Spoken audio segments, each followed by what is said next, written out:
안녕하십니까. 대구의사 김일구입니다. 지난 시간에 매우 절망적인 얘기들을 많이 해드렸는데요. 너무 절망스러워 할 필요 없습니다. 모든 생명체는 DNA라고 하는 유전자를 갖고 있죠. 요 유전자가 그 사람의 운명을 결정하고 머리 색깔이라든지 눈 색깔이라든지 심지어는 키, 병까지도 유전이 될 수 있다. 이런 개념이 주류 의학의 생각이었습니다. 저도 그렇게 공부를 했기 때문에 끝났구나. 그때 당시를 생각해보면 그렇게 진단받고 자고 일어났었어요. 자고 다 일어나는데 제가 꿈을 잘 꾸질 않는데 우리 아이가 너무나 거짓말처럼 눈을 탁 뜨니까 아빠 하고 쫓아오는 거예요. 너무 기뻐서 막 울면서 안고 막 이렇게 하던 꿈을 꾼 적이 있습니다. 자고 일어나면 이 상황이 다 없어지고 우리 아이가 멀쩡해지는 그런 꿈을 꿨는데 역시나 현실은 꿈하고 상황이 많이 다르죠. 그런 꿈을 몇 번 꿨는지도 모릅니다. 매일같이 자고 일어나면 이게 꿈이었으면 좋겠다라고 생각하고 그렇게 바라고 그랬었는데 일단은 유전의 개념에 대해서 너무 깊게 알 필요는 없습니다. 사실 너무너무 어려운 얘기고요. 제가 지금부터 앞으로 쭉 해나가는 얘기는 의학뿐만 아니라 세포생물학, 생리학, 생화학, 분자생물학, 또 뭐 있을까요? 효소학, 그것도 엔트로피라는 개념도 좀 알아야 되고요. 하여튼 굉장히 어렵습니다. 솔직히 저도 잘 모릅니다. 어떻게 다 공부했겠습니까? 그리고 의사들도 99.9%는 배우기만 했지 배운 적이 있지 정확하게 알지 못합니다. 그리고 오늘 설명드릴 얘기는 1990년도부터 나오기 시작한 이야기라서 실제 지금 의대생들이 배울까? 그건 잘 모르겠습니다. 제가 입학하기 전에 나온 이론이긴 하지만 그게 실제로 이게 대학에서 강의가 이루어질 때까지는 많은 시간이 필요합니다. 저번에도 이야기했듯이 논문을 오늘 내가 발표했다고 해서 교과서가 바뀌질 않습니다. 그 교과서가 바뀌려고 하면 적어도 50년 정도는 필요하다는 그런 얘기를 합니다. 아주 중요한 단어를 여러분들한테 이야기를 해드릴게요. 제가 슬라이드를 이렇게 띄워드리려고 하는데 그게 잘 안 되더라고요. 어떻게 하는지 잘 모르겠습니다. 아이고야. 카메라가 배터리가 다 된 관계로 끊겼는데 어떡하든 이야기를 마무리하도록 하겠습니다. 자, 굉장히 중요한 단어예요. 저는 이 단어를 여태까지 들어본 적이 없어요. 학교 다닐 때 좀 땡땡이를 치고 그랬을 수도 있는데 어쨌든 이 단어가 굉장히 중요합니다. 에피제네틱, 우리말로는 후성 유전학이라고 하는데요. 제가 보기에는 해석이 좀 잘못된 것 같습니다. 후생 유전학이 맞지 않을까 그런 생각이 듭니다. 굳이 표현하자면 에피제네틱의 그 에피라는 거는 좀 더 위쪽에란 얘기예요. 그러니까 제네틱보다 더 위에 있는 개념이다. 위에 있는 얘기다. 더 중요한 얘기다. 이렇게 생각할 수도 있는데요. 우리말로는 후성 유전학이라고 하고 이건 뭐냐면 우리는 DNA는 갖고 있는 게 이 사람이나 나나 DNA가 똑같다 하더라도 실제로 우리가 먹고 생활하고 행동하고 받아들인 환경에 따라서 이 DNA가 발현이 되기도 하고 발현되지 않기도 한다는 겁니다. 유전자 이상으로 무언가 다른 요소가 더 중요하다는 개념이거든요. 부모가 다 키가 작은데 자식이 키가 클 수도 있고요. 똑같은 DNA라도 발현이 되는 경우도 있고 안 되는 경우도 있다. 그냥 생각해보면 그럴 수도 있잖아요. 엄마 아빠가 키가 큰데 애가 작을 수도 있는 거고 엄마 아빠가 키가 작은데 클 수도 있는 거고 잘 먹여서 그러나? 근데 이런 말이 틀린 말은 아니란 얘기예요. 잘 먹였다는 게 뭐 에너지를 잘 줬다 이러기보다는 효율적으로 돌아갈 수 있도록 에너지를 줬다. 이런 개념이 더 정확한 표현인 것 같아요. 그러면 DNA를 조절하는 게 있다고? DNA를 조절한다고? 저는 들어보지 못한 개념이에요. 그렇기 때문에 저는 너무 충격적으로 받아들였어요. 에피제네틱이란 말이 있어? 야, 이거 사기꾼들 아니야? 찾아봤더니 이 DNA라고 하는 거는 4가지 아데닌, 구아닌, 시토신, 티아민 이 4가지로 이루어졌고요. RNA는 아데닌, 우라실, 시토신, 티아민 이렇게 4가지로 구성이 됐는데 한 개만 다르죠. 우라실하고 구아닌하고 뭐 이어졌던 DNA가 있다, RNA가 있다. 이렇게 기억하시면 됩니다. DNA가 뭔지 RNA가 뭔지가 알 필요 없습니다. 시간이 없습니다. 빨리 우리가 치료 방법으로 넘어가야 돼요. 자, DNA는 이렇게 4가지 염기 서열이 분포가 되는 거예요. AG, TC, AACC, TT 이런 식으로 아데닌하고 구아닌하고 붙든가 티아민하고 시토신하고 붙나?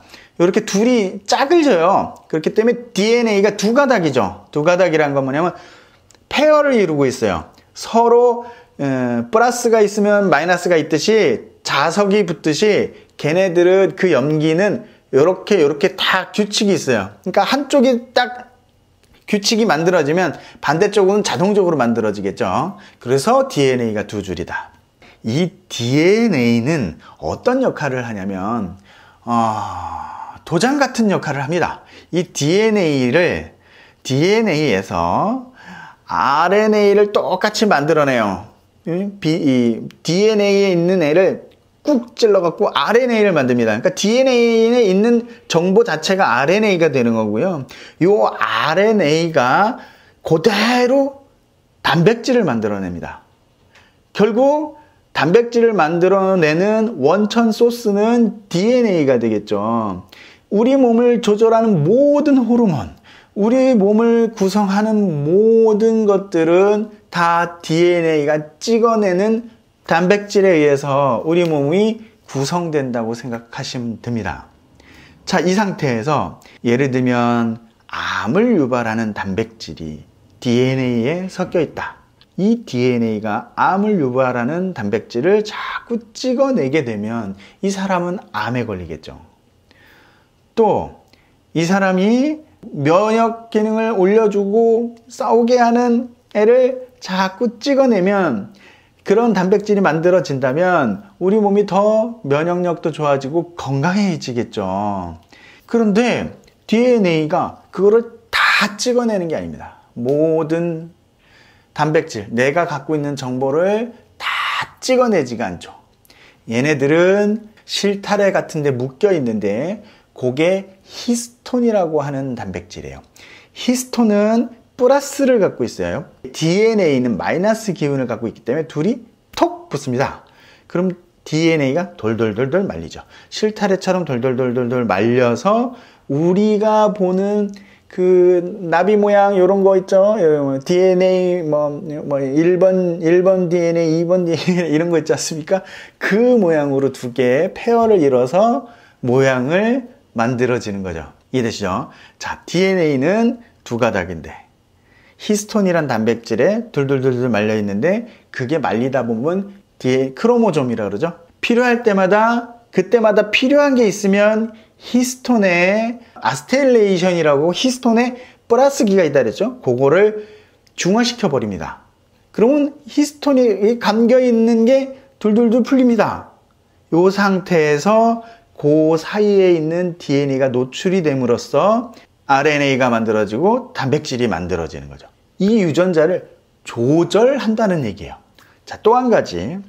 DNA는 2줄이라고 했죠. 이 DNA 중에 시스틴이라고 하는 염기가 있는데 이 시스틴이 메틸레이션이 됩니다. 메틸레이션이라는 건 뭐냐면 이 염기 꼬다리에 CH3가 붙어요. 어렵죠? 예. 그러니까 모든 어디든 CH3를 갖다 붙이는 거를 메틸레이션이라고 합니다. 메틸레이션이 일어남으로써 DNA에서 RNA로 바뀌는 거를 막아줘요. 메틸레이션이 이루어져서 자기의 유전 정보를 스위치 오프할 수 있습니다. 히스톤이란 단백질이 아세틸레이션이 일어남으로써 실타래가 풀려서 스위치 온을 할 수가 있습니다. 자, 어려운 얘기 아닙니다. DNA는 자기의 유전 정보를 감추고 있다가 필요할 때마다 내보낸다는 얘기예요. 필요할 때마다. 신경세포는 신경세포에 필요한 무언가를 내보내겠죠. 지방세포는 뼈세포는 자기가 필요한 그러한 일들을 하기 위한 단백질을 만들기 위해서 그런 종류의 DNA만 만들어서 내보내겠죠. 이런 조절을 한다는 겁니다. 아직까지 이런 게 어떻게 조절이 이루어지고 있는지는 아직 밝혀진 게 없지만 이외 어쨌든 DNA가 우리가 원하지 않는 DNA가 있다면 이걸 막을 수도 있고 우리가 필요한 DNA가 있다면 그거를 발현시키고자 하는 노력을 할 수 있다는 거겠죠. 가능성이 생긴 겁니다. 뿐만 아니라 마이크로 RNA라고 하는 애도 조절을 하고 몇 가지 더 있다고 합니다. 알지 못해요. 제가 다 공부할 수도 없고 알지 못하지만 중요한 거는 메틸레이션이라는 단어 기억하셔야 됩니다. 메틸레이션, DNA에만 있는 게 아니라 우리 몸의 핵심적인 사이클입니다. 이 메틸레이션이 잘 되고 안 되고에 따라서 우리 몸의 전체적인 건강 상태가 완전히 달라집니다. 메틸레이션 기억하십시오. CH3를 어딘가에 붙이는 작용이 메틸레이션입니다. 심지어는 우리 몸에 중금속이 있다. 이 메틸레이션을 중금속에 식힘으로써 우리 몸 밖으로 배출을 할 수가 있어요. 다른 대사에도 매우 중요합니다. 호모시스테인 검사라고 들어보신 적이 있을 겁니다. 고혈압, 동맥경화증을 갖고 있으신 분들은 굉장히 민감한 검사인데 메티오닌이 호모시스테인을 만들 때 일어나는 과정 중에 하나가 메틸레이션입니다. 나중엔 호모시스테인이 다 바뀌어서 우리가 필요한 물질들로 다 바뀌어야 돼요. 또 중요한 게 옆에서 이제 돌아가는 사이클이 있는데 아마 제가 사진을 한번 띄워 놓을 겁니다. 자, 요 사진을 딱 보시고 메틸레이션이 잘 이루어져야 되겠다. 저는 사실은 약간 도박을 했어요. DNA가 자폐를 유발시키는 유전자가 있다. 이거를 막으려면 메틸레이션이 일어나야 된다. 메틸레이션이 잘 일어나지 않으면 그 유전자가 발현이 될 것이다. 둘 중에 하나죠. 스위치 온을 할지 스위치 오프를 할지 저는 스위치 오프에 걸었습니다. 그리고 중요한 거는 자폐 아동한테는 메틸레이션 대사 과정이 굉장히 안 좋다는 게 밝혀져 있는 사실이에요. 자, 되게 중요한 얘기죠. 자, 우리가 필요 없는 자폐 유전자를 메틸레이션으로 막고 우리 대사에 필요한 아주 중요한 대사에 필요한 메틸레이션이 잘 이루어지게 하고 이렇게 해주면 치료가 될 수 있지 않을까 이런 생각을 했습니다. 메틸레이션이라는 생각을 하세요.